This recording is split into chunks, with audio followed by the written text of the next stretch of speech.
আসসালামু আলাইকুম। ইয়েস প্লাম্বিংয়ের পক্ষ থেকে একটা ভিডিও নিয়ে আসলাম রিপেয়ারিং কাজের। এখানে প্যান্ডা আছে, প্যান্ডা ভাঙে কমোড হবে।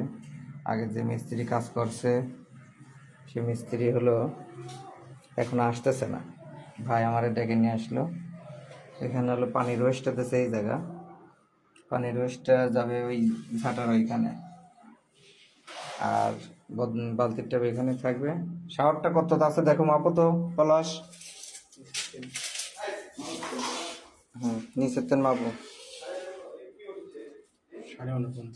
49। আমরা সাধারণত দেই কত, 44.5 কি 44-45, তাই না? তার মানে এখানে 5-6 ইঞ্চি বেশি আছে। ট্যাপ ঠিক আছে, 33-এ দেই, 33 ঠিক আছে, কিন্তু 39 ট্যাপ কলটা লাগাইছে 50, এটা হবে 44। হলো স্ট্যান্ডার্ড একটা মাপ। হ্যাঁ, এই বুকের উপরে উঠে যাচ্ছে, ছোট শাল বলতে লাগল পাবেই না।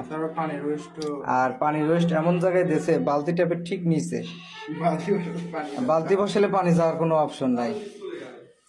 এখন যেই কাজ করেন একটু দেখে শুনে কাজ করবেন, যাতে বাড়িওয়ালার ক্ষতি না হয়।